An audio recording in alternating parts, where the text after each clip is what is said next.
Hello and welcome to another edition of Conversations with Tee Adeyemo. Um, to some of you, it needs no introduction, but to our world, is Wakefield Brewster. He's a Calgary PoetLaureate. Here's a little bit about him. He's a professional poet and spoken word artist who was raised in Toronto by parents from Barbados, and he has been based in Calgary since 2026. Today, he's known as one of Canada's most powerful professional performance poets throughout his career. Um, Brewster has been published by has been published in several anthologies, including Tee Adeyemo and the Great Black North, the Calgary Project, and the Black Prairie Archives, and an anthology. Since moving to Calgary, he has produced two professional recordings to his credit, the Wakefield Brewster and the Lyrical People, and there's also one more, and East to West. In addition to being a professional poet and spoken word artist, Brewster is also a professional poetic interpreter and has been a three-time Calgary Poetry Slam champion and team captain. Is the inaugural Poet of Honor, the People's Poetry Festival, the Calgary PoetLaureate shortlist and finalists in 2012 and 2020, where it goes on and on and on. We're just very excited to welcome Wakefield Brewster. You're welcome, my brother. You're welcome. You're a powerful guest. And thank you so much. Thank you, sister. I'm sorry I didn't do all the justice. You're a community Don't.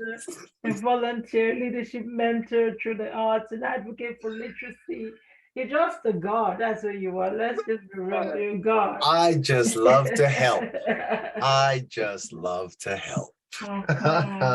Thank you for having me here. Thank you for that wonderful introduction. That really broke ice. That really felt good. That was fun. We gotta break bread together. We gotta, get to the nitty gritty of this. Now, what didn't I say? What part of you would like? No one knows that you like to share with Ladies Corner tonight. What would I like to share with you all? Yeah. I think I would like to share my love of putting poetry in places people don't even believe it exists or belongs.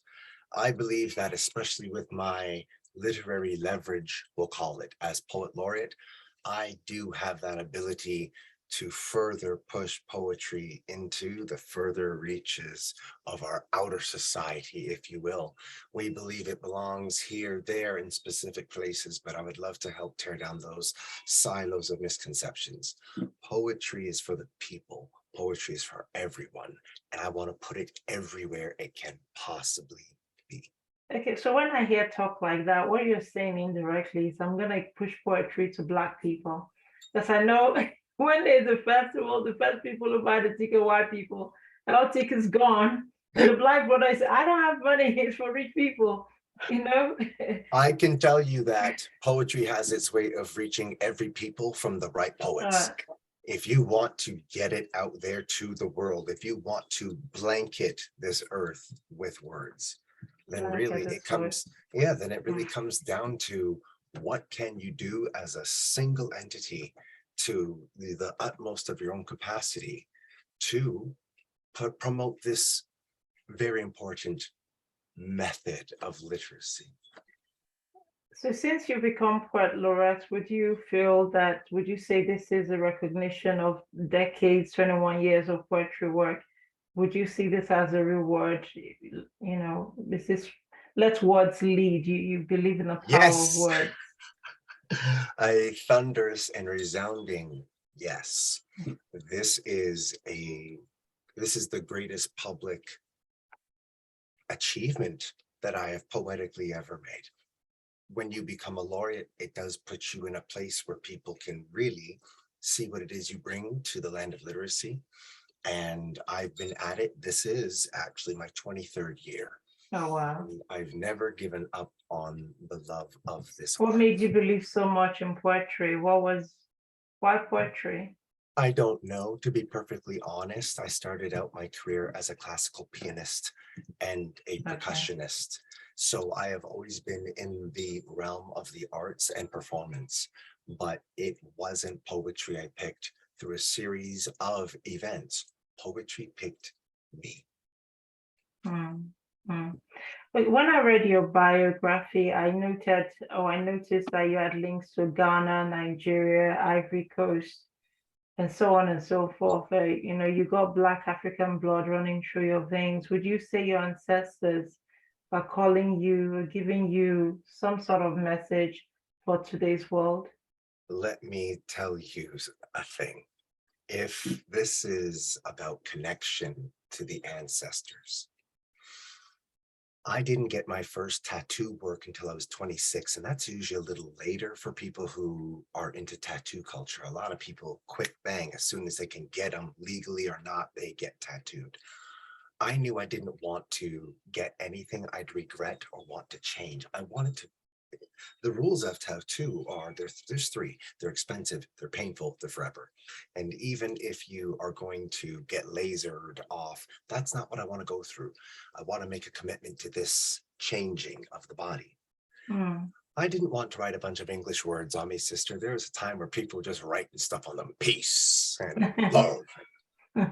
And then people were going ahead and getting characters of other people's language and not even Mm. actually knowing if that was the true character or not. There were some mishaps out there. You thought it said mountain, but it said something completely different. Dragonfly. It Right. says the lion. Or horse poop. Who knows what it said? So I Mm. didn't want to fall in that trap of having tattoo regret. I waited until I was 26, and then I discovered Adinkra. I discovered Adinkra symbolism in the country of Ghana.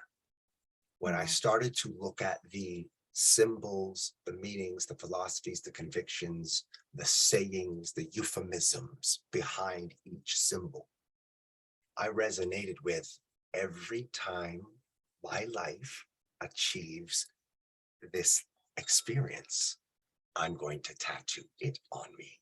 Oh, wow. So I thought, if I'm going to do anything, and since we do not have a lot outside of hieroglyphics, how many other Black African languages do we see scripted?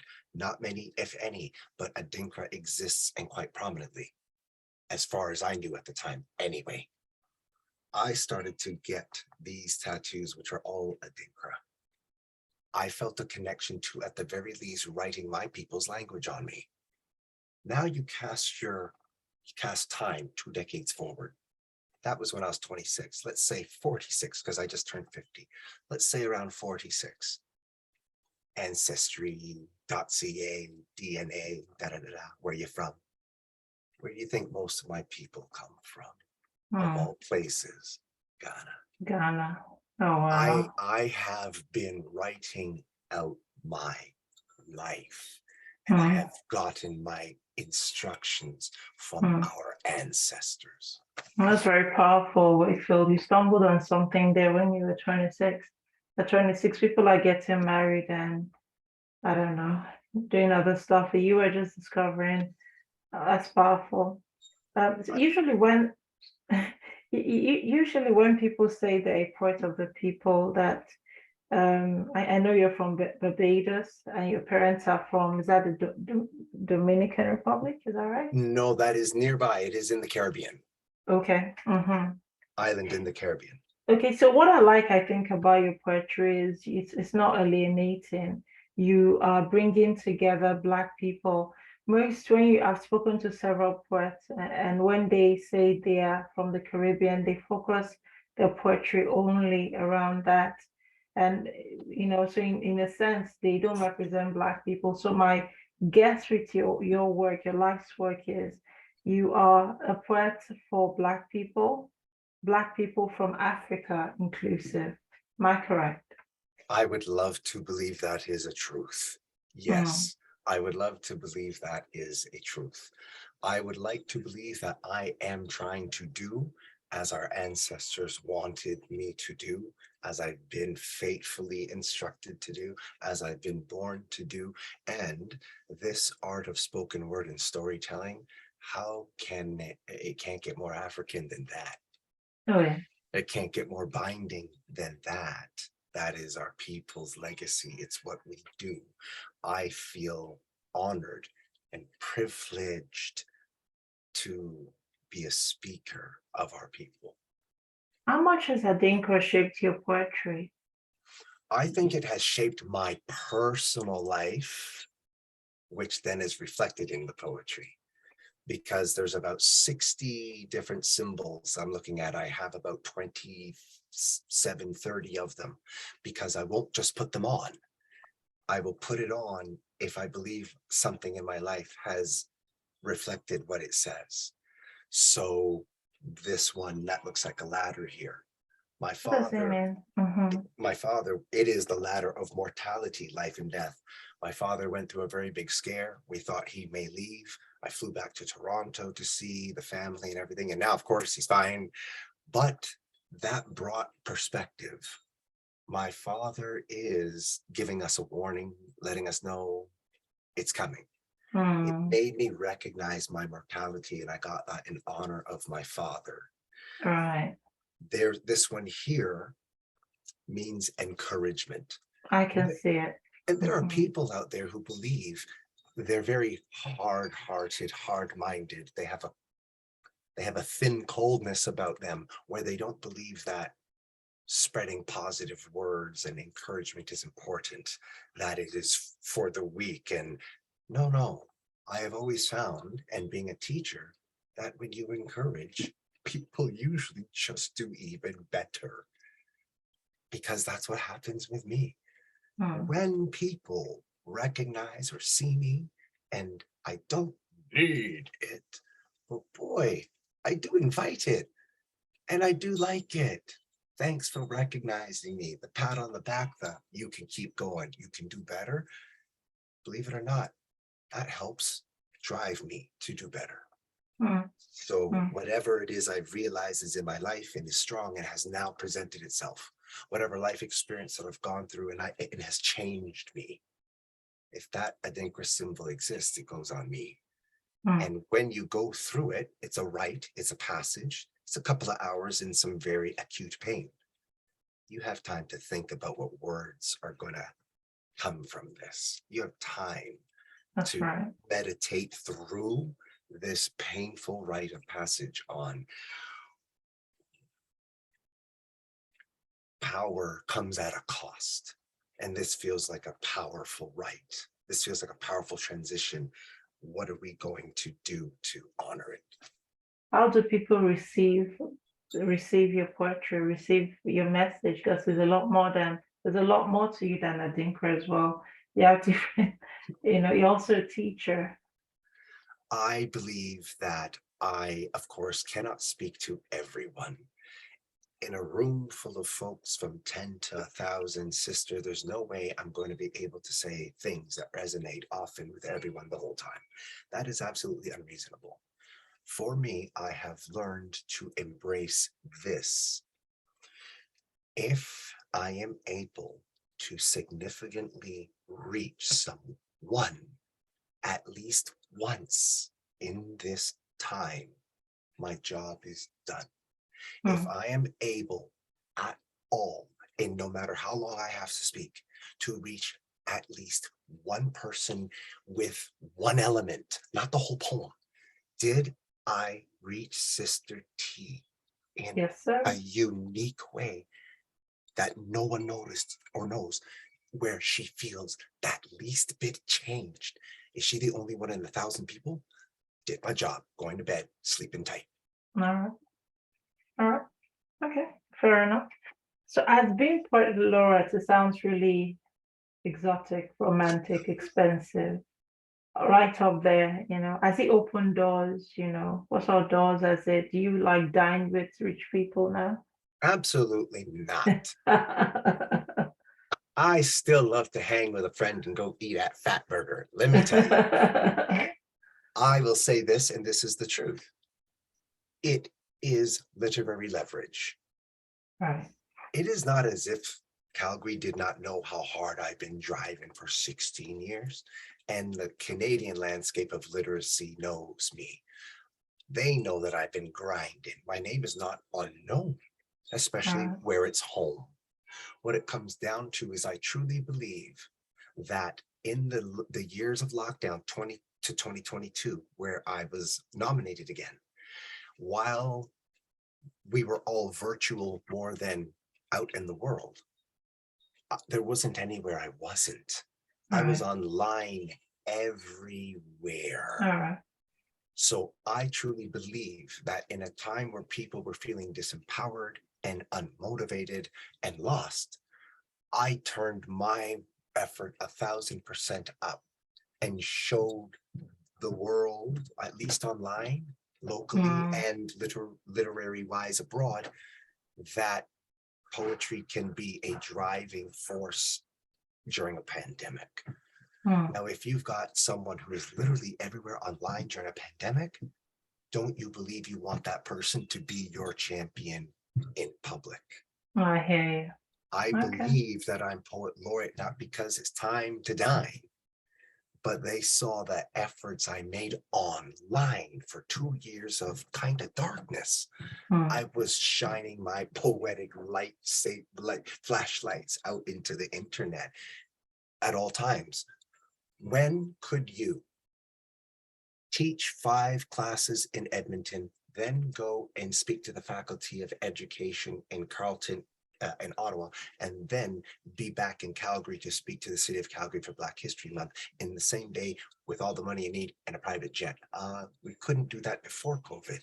No. Now I'm in 8 places in a day doing readings online. That's the kind of effort you must believe someone will put out there in the street. Yeah. Okay, sir. February and October, can it become a thing? February or Christmas, can it become a thing? Oh, you mean the show I did August and February and August. Yeah. Yes, I think it's a great idea. It's a brilliant one. Thank you. Every month. Thank you.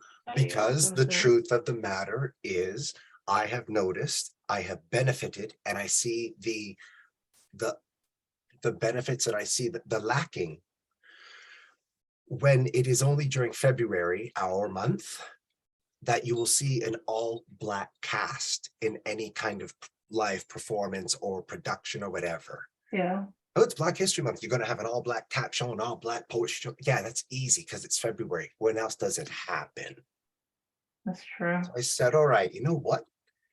Let's flip it 6 months away. Let's make this day as far away from February as possible and stake another claim of Black artistic excellence right in the middle of the calendar, right in the middle of your summer. It got dark in the summer. That's what I wanted to do. By the way, I love what you do with your hands. It's very, I'm not going to forget this portion of the conversation. It's so artistic.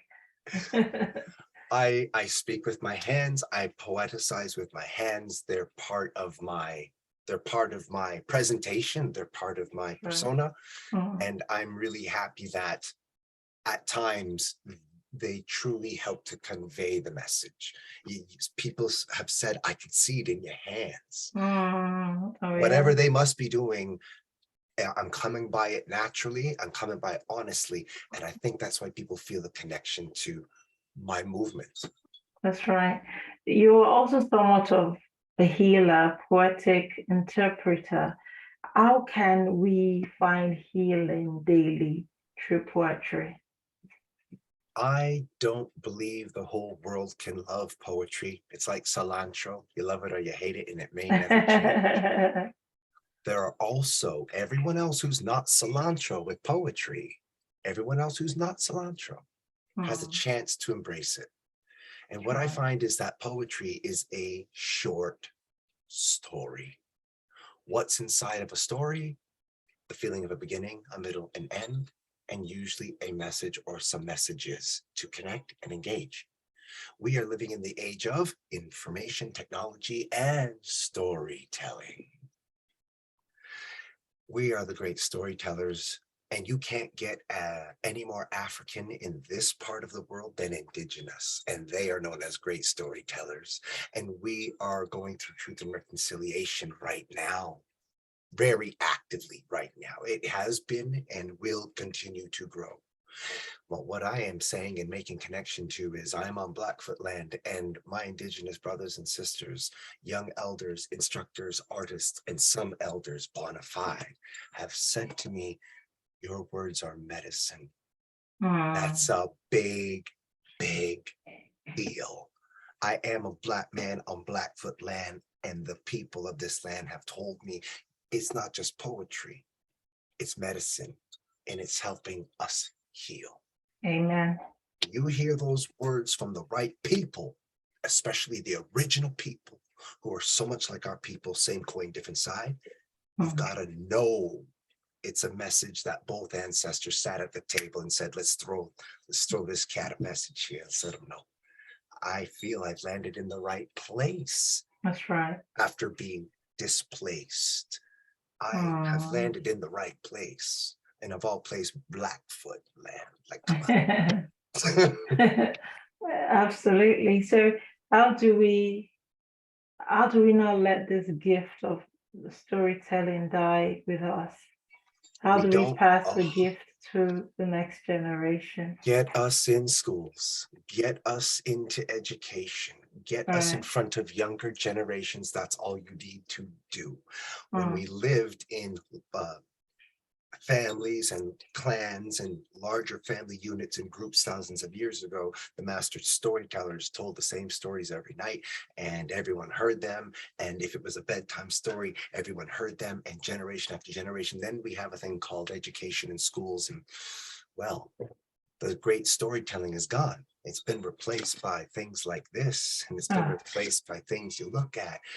You need to get us in the schools, and you need to get us in the schools sooner than later to help interrupt the literary evolution of younger grades. We need to help teach them there is more to speaking than like, right, you know? They need to know how to form complete sentences. They need to know how to speak, so that their actions will either be very well accepted and reflected by the words that precede them. Okay, that's sweet. So the magazine we're preparing this will be out. My penultimate question, this one. The magazine will be out December 15, and it'll be dark, middle of winter. I want you to wrap us with some words, not necessarily nice words, but some comfortable words that we can chew upon as the holiday season draws near. Well, what I can say is we tend to slow down, get depressed, get slow, get heavy. We tend to recede from joy and life and living.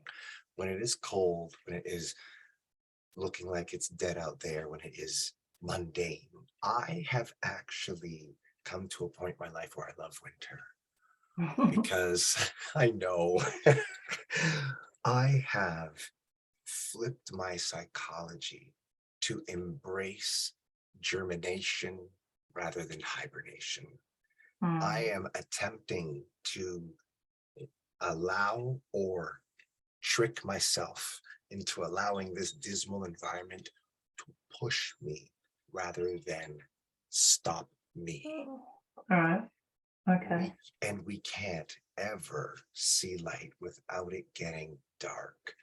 So let's embrace what we can come out into the light with. That's good.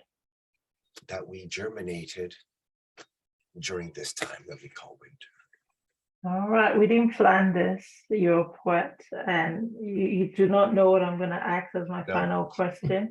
I want us to blanket our world with your words, and I want you to send us off a merry way with a beautiful poem, if I may ask, please. Sure, I am going to recite a poem. It is titled Lunar Herstory. It is a poem dedicated to the feminine. dedicated to astrophysics, Black culture, and lyricism.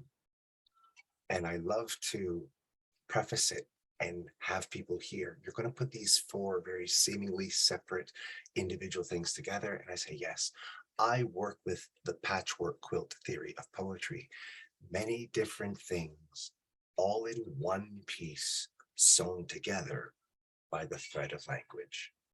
This is lunar herstory. It is time for the next. Pages must be turned, books must be burned.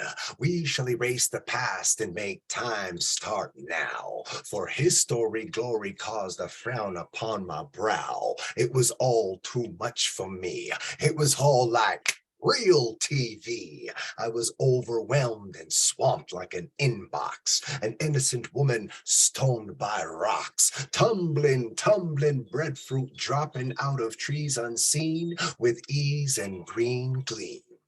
Lower spectrums introduce purples, blues, and greens again. Don't you really remember when Mama said, eat your greens, eat your greens. Reflect on those words and tell me how it seems. She knew more than she spoke. She birthed some mad thinkers, then the illogic broke. It broke and broke the back out. It stoked and smoked the blackout. And no one was prepared for what beast was unleashed upon the land. Stipulation and manipulation walking hand in hand. The illogic of language then became grand, convoluted and compromised through bloody blue and blackened eyes. The black looked into the night like its namesake, made the spacescape of words come awake, lifted the level like a lyrical Lazarus, denied the slick grip we know that time has on us, spilling through space like sugar. We are the sweetest of stars. We stay redder than Mars. Giants like Jupiter, dust and lunar winds blowing throughout all of our travels, bringing fear to the atmosphere. Subway to Venus, y'all move it to the rear. And still, I couldn't get excited, landing on different planetary spots, the ones you undiscovered, but you gonna tell me you uncovered it first. Prepare for the worst. For I am like the enemy in the lyrical arms race. Call me the Black Russian, cause I made it first to space. And then got celestial. Frightened for the style is quick, fast. See, dark speech move like that so you don't know what happened. Traveling at the speed of light. That's why we call it rapping. Her story is the one to listen to. She brought all of us here to do what we do. And I have always loved her. Call her the moon, but really she's the sun.